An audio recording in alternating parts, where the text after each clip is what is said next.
Hi guys, and welcome back to my channel. Today I'm back with two new stories for you.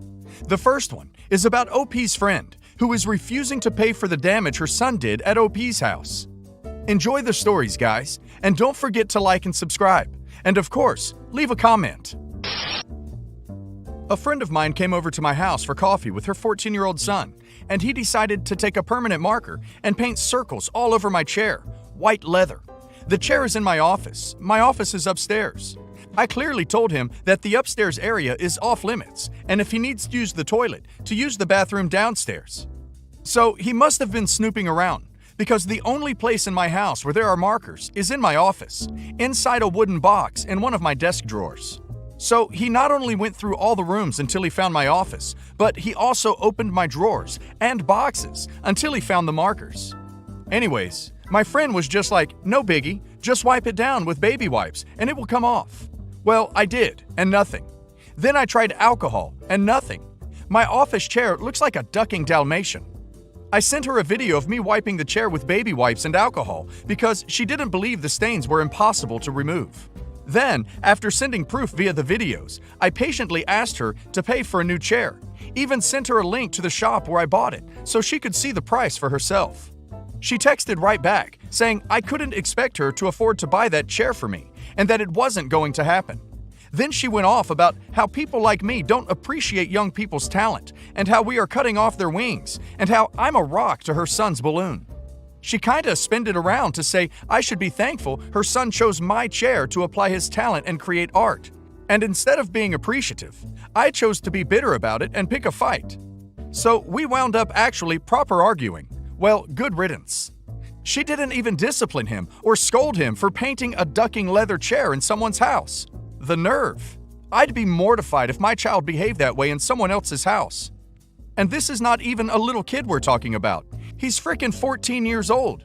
A psychopathic a-hole. He was expelled from school for harassing his classmates. He was grabbing his female classmates' breasts and squeezing and pinching their bottom.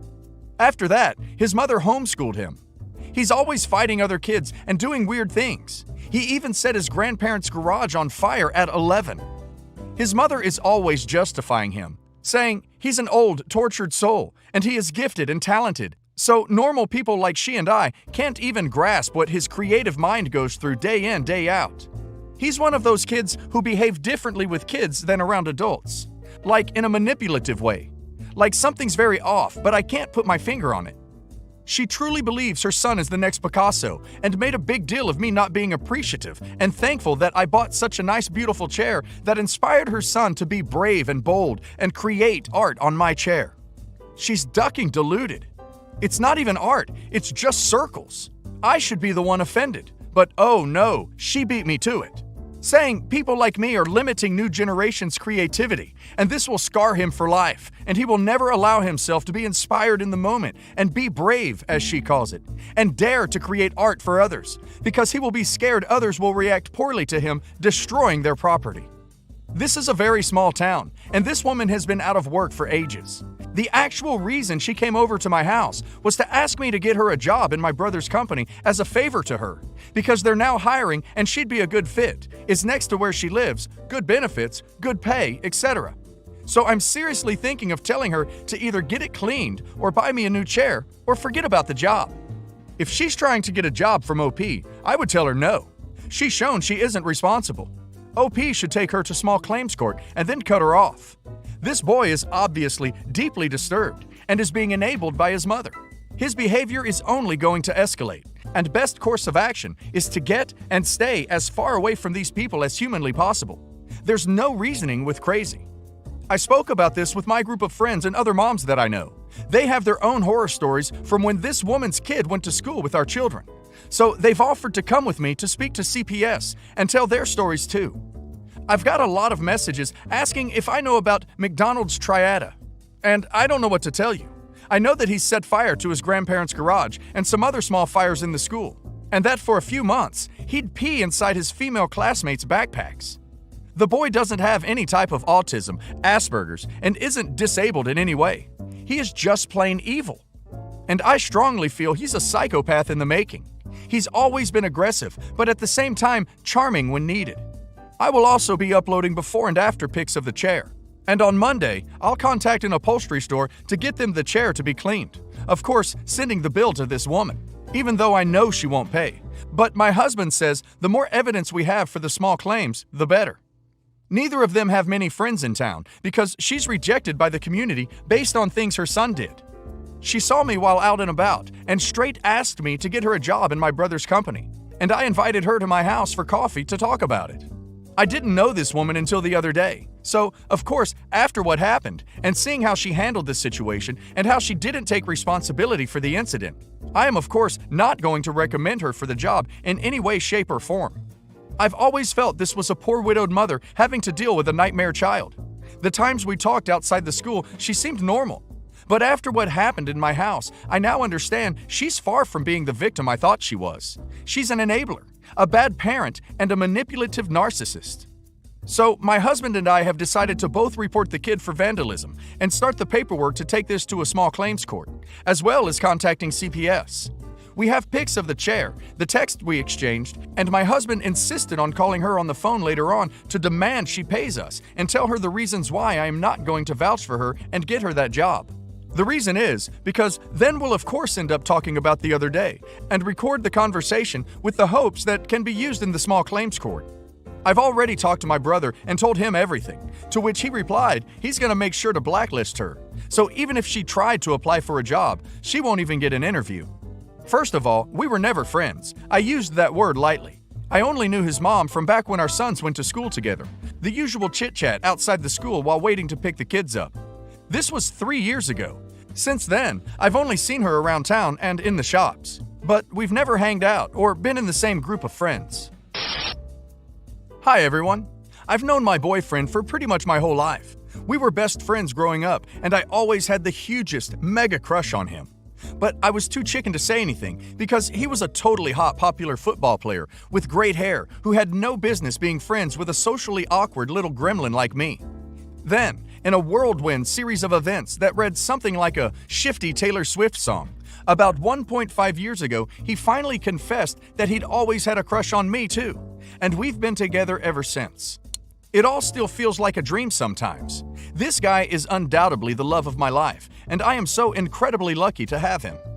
It was all too good to be true. 6 months ago, he was in a freak accident that left him with a severe concussion and some brain damage. We lived together, so from day one, I've been taking care of him. He's made great progress. His motor skills are back to normal. He's having a much easier time remembering things, and 2 months ago, his doctors declared him fully recovered. Unfortunately, the way the accident insurance works is that once the doctors have done that, he can no longer receive care.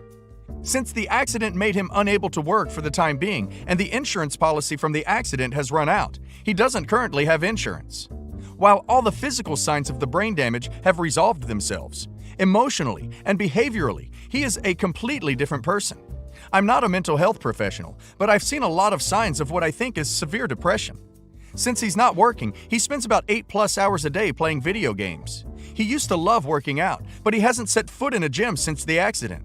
Even though he's physically able to now, I still cook all his meals and do most of the cleaning. We used to split everything 50-50. Most disturbing of all is that he's become incredibly short-tempered with me. Sometimes I feel like I'm walking on eggshells, because if I say or do the wrong thing, it'll cause a fight. We had never gotten into a single argument in our entire friendship or relationship before this accident, but now they happen almost every day.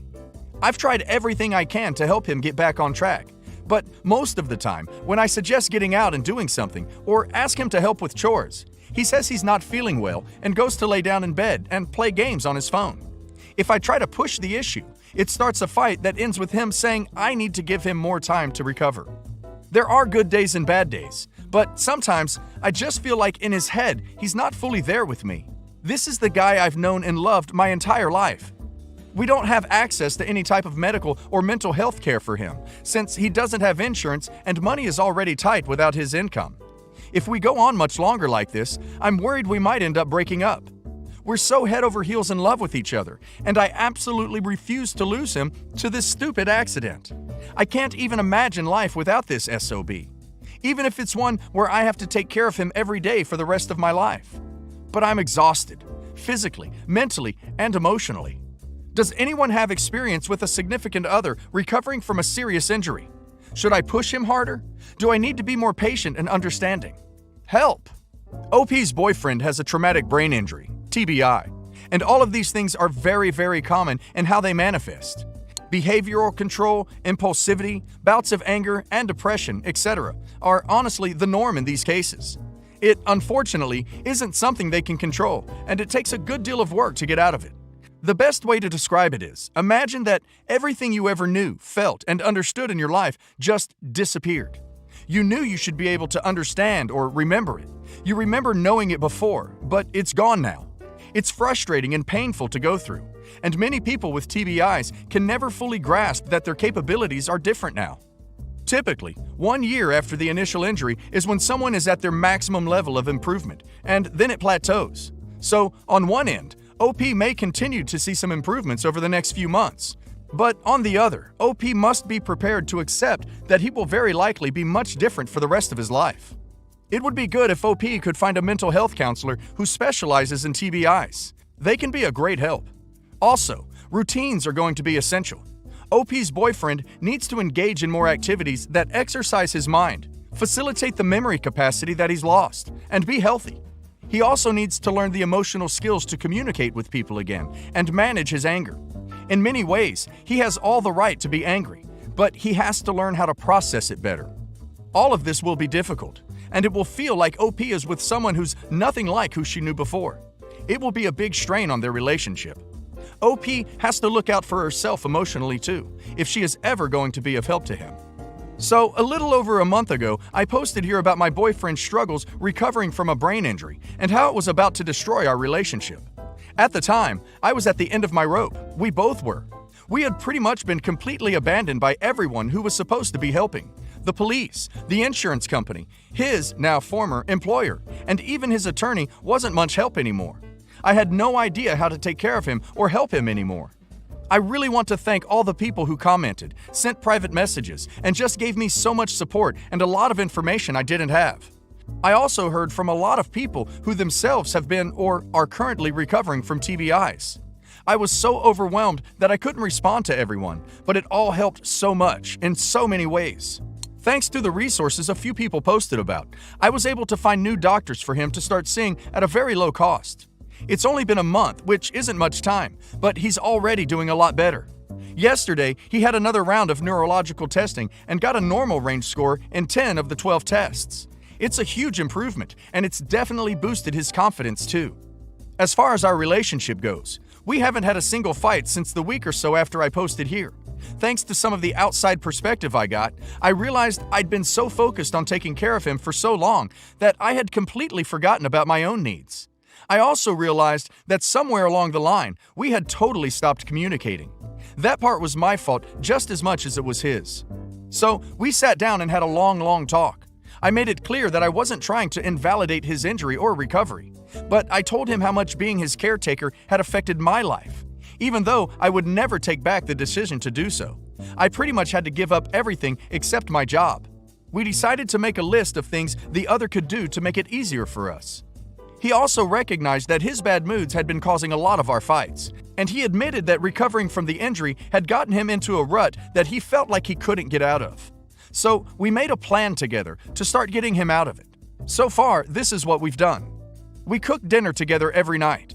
It's a good chance for him to relearn the fine-tuned motor skills with me supervising, and it's one less responsibility I feel like I have to handle alone.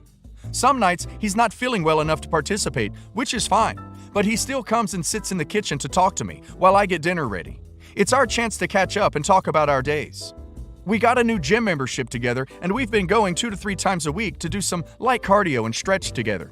It's a slow start, but I just think getting back into the routine for now has been enough to make him start feeling better. He enrolled in an online Italian class that requires him to do an hour of classwork each day. It's really basic stuff, but he's learning an actual useful skill. Again, it's all about the routine. The biggest issue I had before was the amount of time he spent playing video games. I didn't want to try to make him stop because 1, that's unreasonable and unnecessary, and 2, it would probably just make him resent me. So I started playing with him. I've never played anything except Mario Kart in my life, so I'm pretty bad, but he's teaching me stuff. It's actually been a lot more fun than I thought. It's awesome bonding time for us, and since he gets to play at night with me, he started playing a lot less during the day.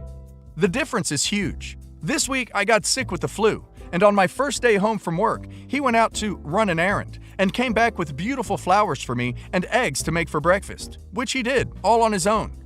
I was totally speechless, and it made me so happy. So yeah, sorry if this was really long and sappy, but I really am so thankful for all the help and advice I got from you guys, and I wanted to express how much of a difference it made.